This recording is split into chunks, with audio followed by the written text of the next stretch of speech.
Hello बच्चों, नमस्कार। आप सभी का स्वागत है हमारा चैनल रॉय स्मार्ट क्लास में। तो आज हम पढ़ेंगे क्लास 10th का हिंदी। तो चैप्टर का नाम है बहादुर। ठीक है, तो चलिए स्टार्ट करते हैं। तो चलिए देखते हैं। पहला क्वेश्चन, बहादुर का पूरा नाम क्या है? बहादुर का पूरा नाम क्या है? तो देखिए, बहादुर का पूरा नाम दिल बहादुर है। चलिए दूसरा क्वेश्चन, बहादुर लेखक को क्या कहकर संबोधित करता था?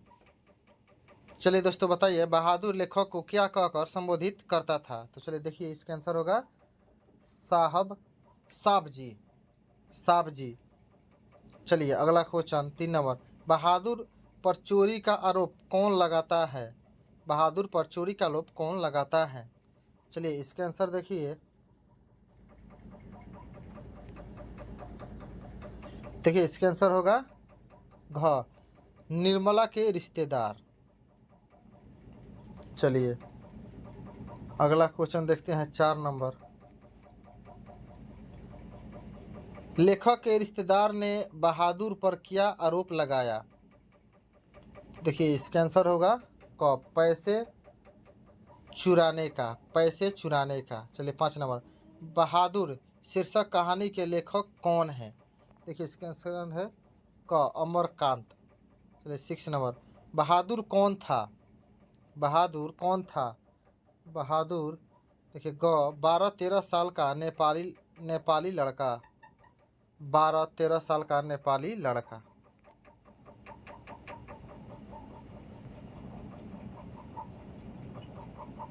चलिए अगला क्वेश्चन देखते हैं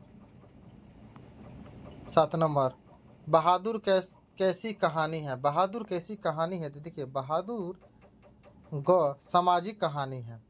8 नंबर, बहादुर लेखक का घर छोड़कर क्यों भाग गए? बहादुर लेखक का घर छोड़कर क्यों भाग गए? देखिए इसका आंसर होगा क, चोरी का आरोप लगाने पर, चोरी का आरोप लगाने पर। चलिए 9 नंबर, बहादुर अपने घर से क्यों भागा था? बहादुर अपने घर से क्यों भागा था? देखिए इसका आंसर होगा ग, माँ की मार के कारण, माँ की मार के कारण। चलिए अगला क्वेश्चन, बहादुर लेखक के घर से क्या लेकर भागा था? बहादुर लेखक के घर से क्या लेकर भागा था? देखिए इसका आंसर होगा कोई भी सामान नहीं लेकर गया था, कोई भी सामान लेकर नहीं गया था। चलिए 11 नंबर, बहादुर कहानी का पात्र बहादुर क्या था? देखिए इसका आंसर होगा था ख, घरेलू नौकर। चलिए 12 नंबर, बहादुर का स्वभाव कैसा था? देखिए इसका आंसर होगा घ, कर्मठ और ईमानदार था।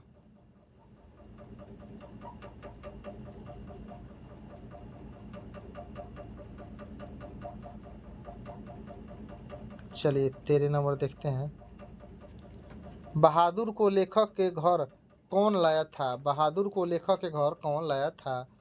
देखिए इसका आंसर होगा ग, लेखक की बहन। 14 नंबर, बहादुर के नाम से दिल बहादुर किसने उड़ा दिया?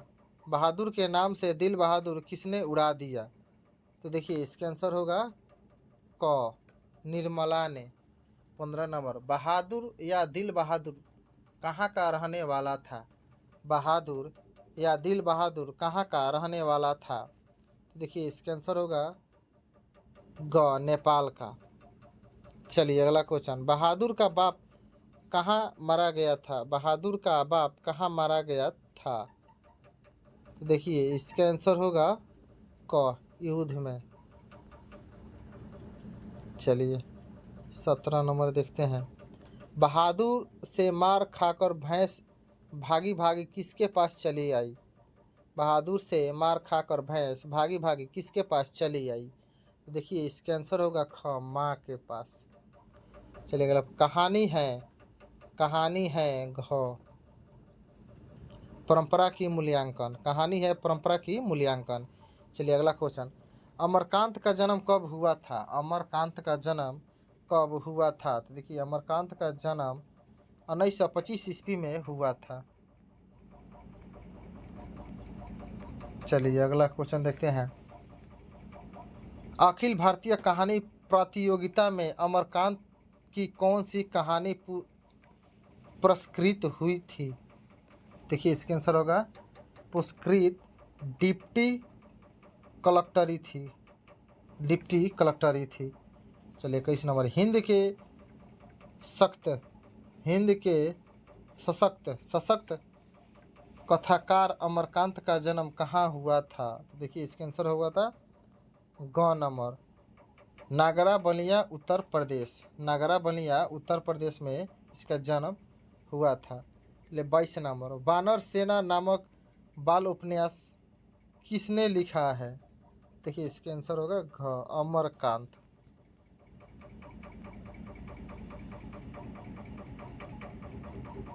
चलिए अगला क्वेश्चन देखते हैं। उसकी हंसी बड़ी कोमल और मीठी थी, जैसी फूल की पंखुड़ियां बिखर गई हो। उपयुक्त कथन किसके संबंध में सही किसके संबंध में कही गई है? तो देखिए इसका आंसर होगा ग बहादुर की। लेखक के बड़े लड़के का क्या नाम था? तो देखिए इसका आंसर होगा ख किशोर। अम्मा एक बार भी अगर बहादुर आ जाता तो मैं उनको पकड़ लेता और कभी जाने न देता। यह पंक्ति किसकी है? यह पंक्ति किशोर की है। चला देखते हैं।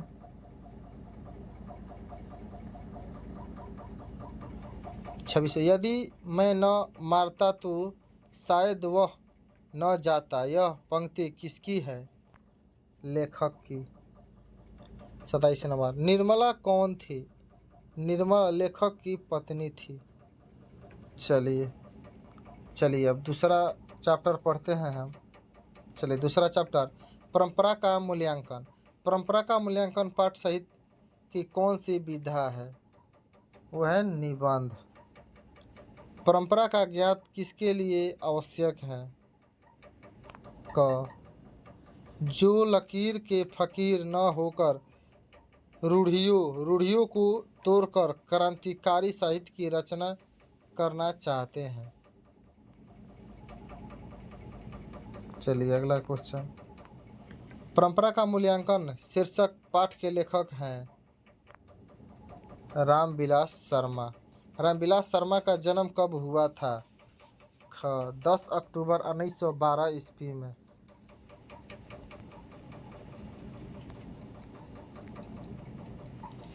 चलेगा। रामविलास शर्मा को किस कृति के लिए साहित्य अकादमी पुरस्कार प्राप्त हुआ है?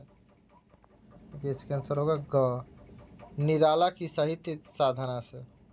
रामविलास शर्मा के अनुसार साहित्य की परंपरा का पूर्ण लाभ किस व्यवस्था में संभव है? अथवा भारत की राष्ट्रीय क्षमता का पूर्ण विकास किस अवस्था में संभव है? देखिए इसका आंसर होगा क समाजवादी व्यवस्था में।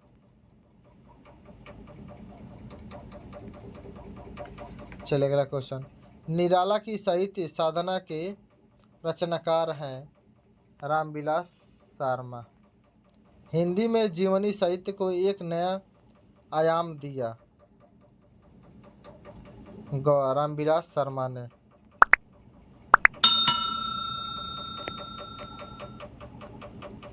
हिंदी आलोचना को वैज्ञानिक दृष्टिकोण प्रदान करने के लिए श्रेय किसको प्रदान हुआ? रामविलास शर्मा। हिंदी आलोचना के महत्वपूर्ण हस्ताक्षर डॉक्टर रामविलास शर्मा का जन्म कहाँ हुआ? इसका आंसर होगा ख उन्नाव उत्तर प्रदेश। चलो अगला क्वेश्चन। साहित्य के विकास में प्रतिभाशाली मनुष्यों की तरह और किसकी विशेष भूमिका होती है? देखिए इसका आंसर होगा ख धर्म की।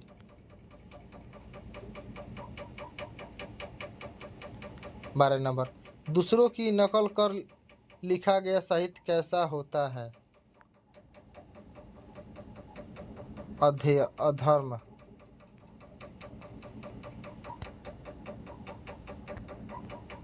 जारशाही डस में थी, सोवियत संघ में।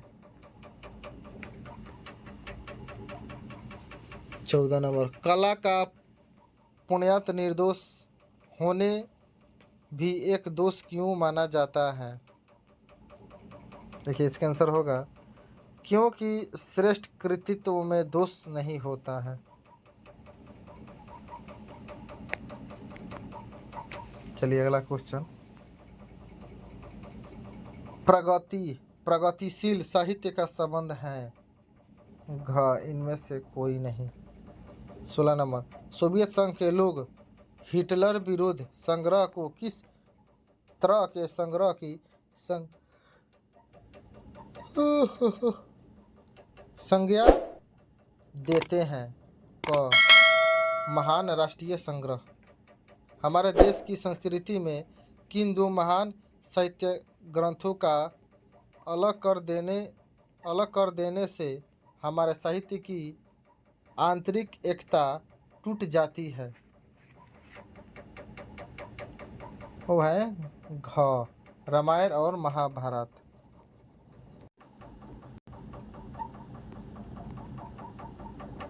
चलिए अगला क्वेश्चन, राष्ट्र के गठन में इतिहास का कौन सा प्रवाह बहुत बड़ी निर्णायक शक्ति है? ग, लौकिक प्रवाह। चलिए अगला चैप्टर में चलते हैं हम। जीत जीत में निखरता हूँ। पंडित बिरजू महाराज का जन्म कहाँ हुआ था? पंडित बिरजू महाराज का जन्म कहाँ हुआ था? लखनऊ में। बिरजू महाराज की ख्वाहिश किस रूप में है? ख्याति किस रूप में है?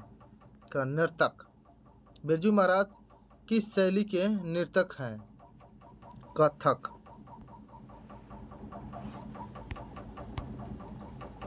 देखिए